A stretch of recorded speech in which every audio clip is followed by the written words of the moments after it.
Hello students, welcome back to my channel. यहाँ आपके सामने है एक अभ्यास प्रश्न पत्र जो कि आपकी अर्धवार्षिक परीक्षा के लिए बनाया गया है। इस सेट के अंदर आपको आपके गणित विषय का कक्षा 8वीं के सिलेबस के हिसाब से वो महत्वपूर्ण प्रश्न देखने को मिलेंगे जो आपके एग्ज़ाम में आपको बहुत ज़्यादा हेल्प करेंगे। तो ये जो क्वेश्चंस है वो मोस्ट इम्पॉर्टेंट है और साथ साथ में ये आपकी प्रैक्टिस के लिए एक सैम्पल पेपर तैयार किया गया है जिससे कि आप अपनी परीक्षा की तैयारी और अच्छे से कर सकें। तो चलिए हम यहाँ वीडियो को शुरू करते हैं और देखते हैं कि इसमें कौन कौन से आपके महत्वपूर्ण प्रश्नों को रखा गया है। तो यहाँ पे हम देखेंगे कि बहुविकल्पीय प्रश्न से इसकी शुरुआत होती है जो कि प्रश्न क्रमांक 1 से 5 तक दिए गए। निर्देश है कि प्रत्येक प्रश्न के 4 विकल्प हैं और सही आपको विकल्प चुनकर उत्तर लिखना है। तो यहाँ हम देखेंगे प्रश्न क्रमांक 1 क्या है। 3 मीटर बराबर 5 मीटर ऋण 8/5 का हल होगा। तो इसका जो आंसर होगा यहाँ पे वो हम देखेंगे option number D. Option number जो डी है वो सही आंसर होगा। m बराबर होगा 4/5। ठीक है, उसके बाद फिर आगे बढ़ेंगे, देखेंगे प्रश्न क्रमांक 2। दंड आलेखों में सूचना प्रदर्शन के मान समानुपाती होते हैं। तो इसका जो आंसर हो जाएगा वो हो जाएगा वर्ग अंतराल के। फिर उसके बाद है प्रश्न क्रमांक 3। एक घनाकार बॉक्स का आयतन होगा जिसकी लंबाई चौड़ाई ऊंचाई क्रमशः 2p 4q और 8r है। तो इसका जो आंसर हो जाएगा वो हो जाएगा 64pqr। ठीक है, तो क्योंकि इन तीनों का यहाँ पे गुणा कर दिया जाएगा। फिर उसके बाद आगे बढ़ेंगे, देखेंगे प्रश्न 4। 23 के घन में इकाइकांक होगा। तो ये आंसर हो जाएगा इसका 7। ठीक है, फिर उसके बाद हम आएंगे प्रश्न क्रमांक 5 पे। प्रश्न क्रमांक जो 5 है वो है 120 का 10% कितना होगा। तो इसका आंसर हो जाएगा 12। ठीक है ना, इसका आंसर हो जाएगा 12 क्योंकि गुणा में आप 120 गुणा 10/100 यहाँ पे कर दोगे तो इसका जो हल है वो यहाँ पे निकल आएगा। ठीक है ना, यहाँ बटे में 100 हो जाएगा। अब उसके बाद आगे बढ़ेंगे, देखेंगे रिक्त स्थानों की पूर्ति कीजिए। तो यहाँ पे जो प्रश्न क्रमांक 6 है वो है दो परिमेय संख्याओं के मध्य परिमेय संख्या ज्ञात करने के लिए खाली स्थान की अवधारणा सहायक है। तो प्रश्न क्रमांक 6 का उत्तर हो जाएगा P/Q। ठीक है, ये इसका आंसर हो जाएगा। उसके बाद है प्रश्न क्रमांक 7। एक समचतुर्भुज के विकर्ण परस्पर खाली स्थान होते हैं। तो इसका जो उत्तर हो जाएगा वो होगा समद्विभाजित। ठीक है, इसका सही आंसर हो जाएगा समद्विभाजित। फिर है प्रश्न क्रमांक 8। किसी निश्चित घटना की प्रायिकता खाली स्थान होती है। तो यहाँ पे जो है इसका मान 1 होता है।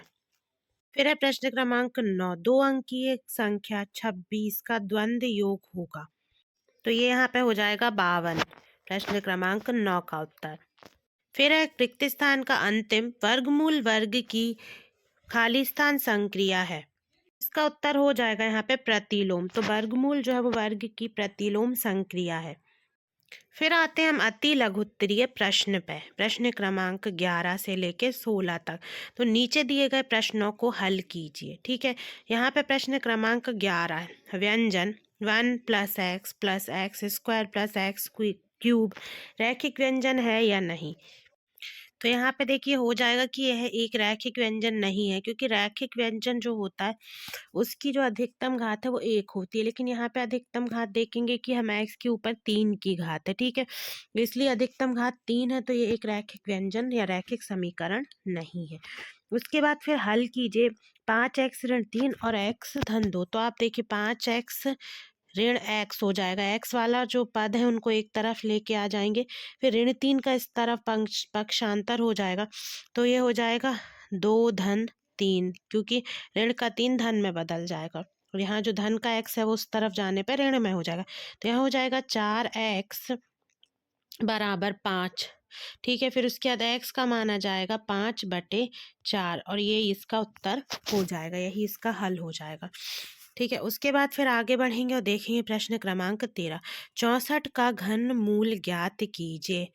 तो देखिए सबसे पहले यहाँ पे आपको 64 का घनमूल यदि ज्ञात करना है तो यहाँ पे आप 64 को यहाँ पे घनमूल यहाँ पे आपको ज्ञात करना है। तो आप 64 को किस रूप में लिखेंगे? 4 गुणित 4 गुणित 4, 4 चौके 16, चौके 64। तो इसका जो हो जाएगा वो हो जाएगा यहाँ पे 4 की घात 3, ठीक है। फिर उसके बाद यहाँ से ये घन से घनमूल कट जाएगा और बराबर उत्तर कितना आ जाएगा? 4 आ जाएगा।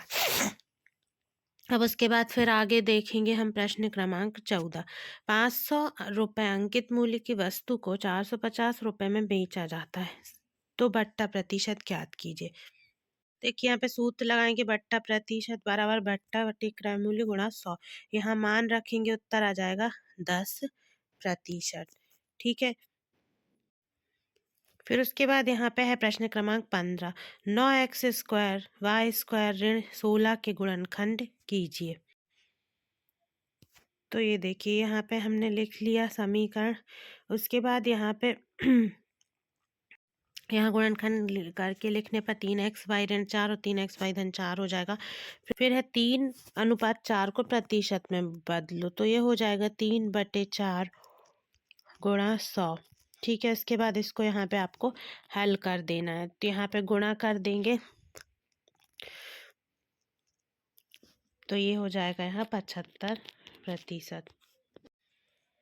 तो ये देखिए ये था यहाँ पे इसका हल। ये जो है ये यहाँ पे दिया गया है, गुणा करके आपका 75 उत्तर आ जाएगा। फिर आते हैं प्रश्न क्रमांक 17 पर। वितरकता के उपयोग से इनका मान ज्ञात आपको करना है।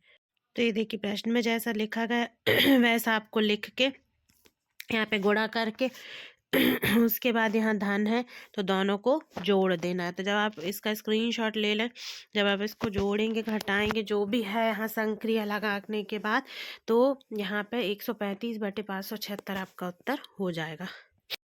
फिर है यहाँ पे हल कीजिए, ये यहाँ पे समीकरण दिया हुआ है, इनका तीनों का आपको गुणा करना है। तो ये देखिए यहाँ पे हम देखते हैं ये गुणा किया है हमने 3/4 गुणा 16/5 गुणा 0/7। तो इनको हल करने पे उत्तर आ जाएगा ऋण का 0/35। तो इसका उत्तर 0 ही होगा। उसके बाद फिर प्रश्न 19 है। जब एक पेज को फेंका जाता है तो 4 से बड़ी संख्या प्राप्त होने की प्रायिकता ज्ञात करो।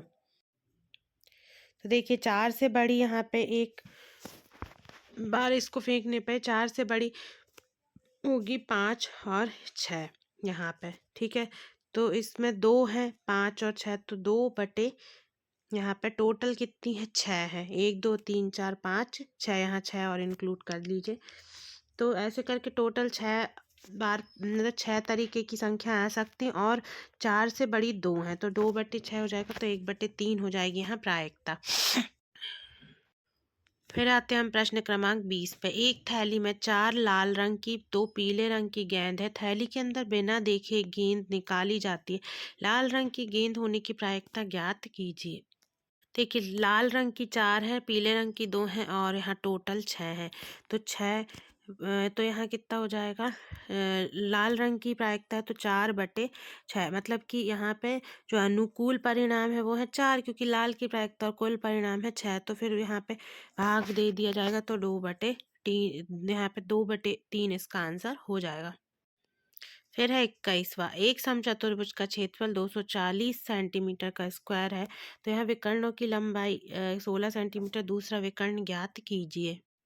तो ये देखो 240 है तो विकर्णों में यहाँ पे सूत्र लग जाएगा कि एक विकर्ण की लंबाई ज्ञात नहीं है ना, तो यहाँ पे हो जाएगा एक विकर्ण गुणा दूसरा विकर्ण बटे 2, ठीक है। यहाँ क्षेत्रफल जो है यहाँ पे भाग हो जाएगा, तो आ जाएगा यहाँ 480/16। तो एक विकर्ण जो था 16 और दूसरा विकर्ण की लंबाई हो जाएगी 30।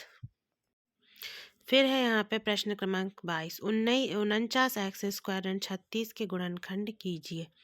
तो ये हो जाएगा 49x² 36। तो यहाँ पे 7x का वर्ग लिखा जाएगा इसको, ठीक है, पूरा का वर्ग 7x पूरे का वर्ग, और यहाँ पे 36 को 6 का वर्ग। तो a का वर्ग ऋण b का वर्ग से a ऋण b और a धन b। तो यहाँ 7x ऋण 6 और 7x धन 6 ये हो जाएंगे इसके गुणनखंड। फिर है यहाँ प्रश्न क्रमांक 23। क्या 2/3 ऋण ये पूरा जो समीकरण दिया गया है बराबर है इसके, ये जो पक्ष है वो दूसरे पक्ष के बराबर है, इसकी यहाँ पे जांच करना है। देखिए यहाँ पे दोनों पक्ष को लिख लिया, उसके बाद इसे हल करना शुरू करेंगे। ठीक है, तो यहाँ पे ऋण और ऋण धन हो जाएगा। उसके बाद यहाँ पे तो कोष्टक को खोलने के बाद फिर धन करके यहाँ पे लिख दिया जाएगा। फिर उसके बाद यहाँ पे भी इसको खोलेंगे कोष्टक, और उसके बाद इसको इस तरीके से जैसे ऋण और ऋण यहाँ पे धन हो जाएगा। फिर आगे हल करेंगे, हल करने के बाद यहाँ पे आएगा ऋण 2/3, धन 3/10, और यहाँ पे आएगा 2/15 यानी 1/2। फिर इन दोनों को भी यहाँ पे लघुत्तम लिया जाएगा, तो इसका लघुत्तम हो जाएगा 30 और यहाँ हो जाएगा 30। फिर उसके बाद यहाँ पे ऋण 11/30 और यहाँ पे भी ऋण 11/30। तो ऐसे करके उत्तर की जांच यहाँ हो जाएगी कि दोनों पक्ष बराबर है। फिर आते हैं प्रश्न क्रमांक 24 पे। एक माली 620 पौधे ऐसे लगाना चाहता है जिससे कि प्रत्येक पंक्ति में उतने ही पौधे आए जितने पंक्ति की संख्या हो। पंक्ति की संख्या और प्रत्येक पंक्ति में पौधे की संख्या को ज्ञात करना है। तो ये रहा इसका हल। इसको कैसे आप हल करेंगे? यहाँ पे एक पंक्ति में पौधे मान लिया x है, ठीक है, कुल पंक्ति भी मान ली x है। अब कुल पौधे कितने होंगे? x गुणा x, मतलब कि x का वर्ग। तो यहाँ पे क्योंकि जो है वो 620 यहाँ पे कुल जो पौधे हैं, तो इनका यहाँ पे लघुत्तम निकाला जाएगा। तो यहाँ पे देखिए 625 का यहाँ पे वर्गमूल करा जाएगा, तो पंक्ति व पौधे की संख्या 25 यहाँ रहेगी। फिर इसके बाद प्रश्न 25 है। 2% वार्षिक की दर से बढ़ते हुए 2002 के अंत में एक स्थान की जनसंख्या 64,000 हो गई। वर्ष 2005 में जनसंख्या कितनी होगी? तो ये देखिए यहाँ पे 2005 में जनसंख्या के लिए यहाँ पे सूत्र लगाएंगे, A बराबर P1 + R/100 तो यहाँ पे 54,000 है। उसके बाद फिर यहाँ पे 5/100 आ जाएगा, इसको हल कर देंगे। हल करने के बाद यहाँ पे आएगा 135 × 21 × 21, तो इसका गुणा करेंगे तो हो जाएगा 59,535।